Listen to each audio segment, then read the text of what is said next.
Everyone, today's topic or last topic of this chapter is conductivity.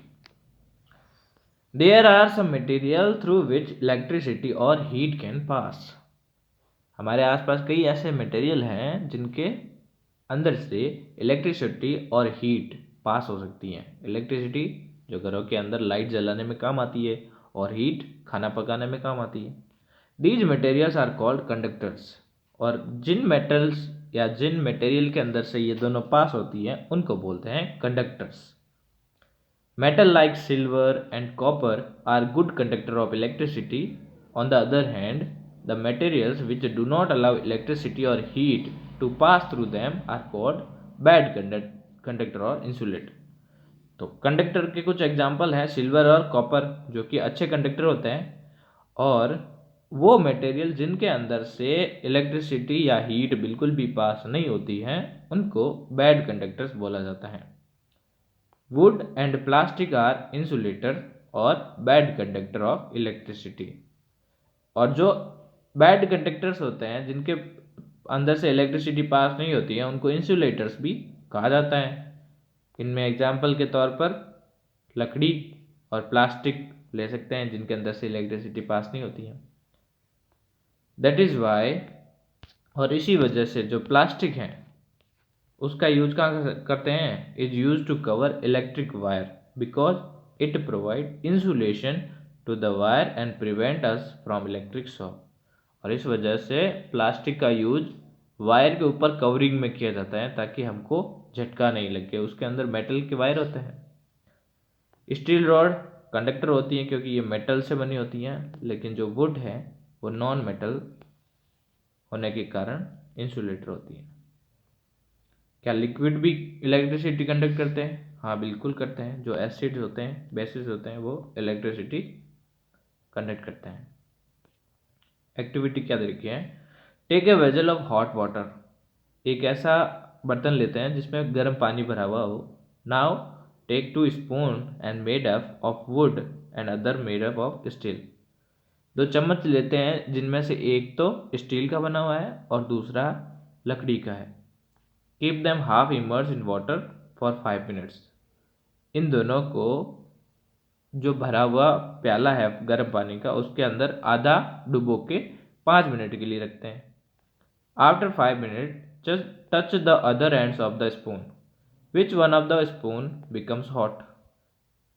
5 minute रखने के बाद में जब हम चेक करते हैं हाथ लगा के, तो जो मेटल का स्पून होगा वो गर्म हो चुका होगा और जो लकड़ी का है उसमें कोई तरह की गर्मी नहीं महसूस होगी। The spoon made up of steel becomes hot. Steel का बना हुआ चम्मच गर्म हो जाएगा।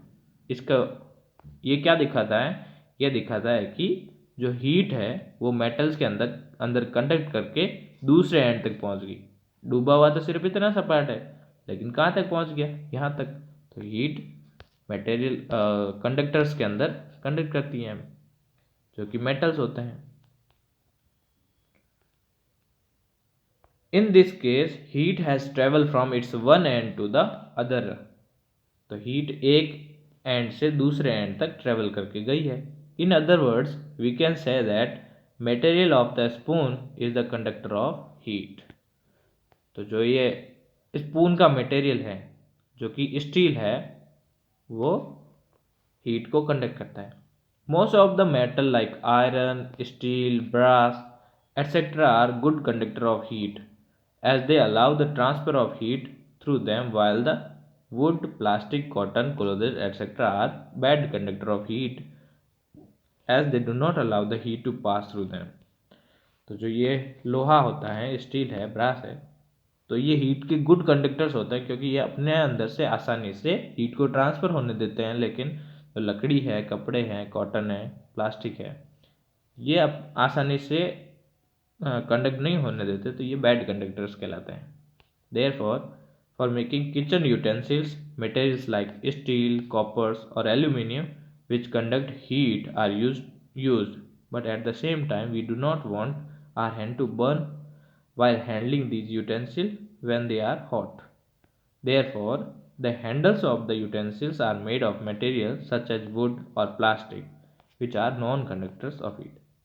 तो हम घरों के अंदर जब खाना पकाने के लिए मटेरियल यूज करते हैं तो वो मेटल से बने होते हैं, स्टील के या कॉपर या एल्यूमिनियम के, लेकिन ये गर्म हो जाते हैं। तो गर्म होने से हम इनको हाथ लगाते हैं तो हाथ जलने का खतरा रहता है। उससे बचने के लिए उनके जो हैंडल हैं उनके ऊपर प्लास्टिक का कवर चढ़ाया जाता है या फिर लकड़ी के हैंडल बनाए जाते हैं ताकि हमारा हाथ नहीं जले। Gases in general R poor conductor of heat. Gases heat के पुअर कंडक्टर्स होते हैं, इसमें आसानी से हीट ट्रांसफर नहीं होती है। Due to this reason the air trapped in the feathers of birds keep them warm. और इसी वजह से जो हवा बर्ड्स के पंखों के अंदर जो हवा ट्रैप रहती है वो उनको गर्म रखने में मदद करती है। Similarly a sweater also keep us warm.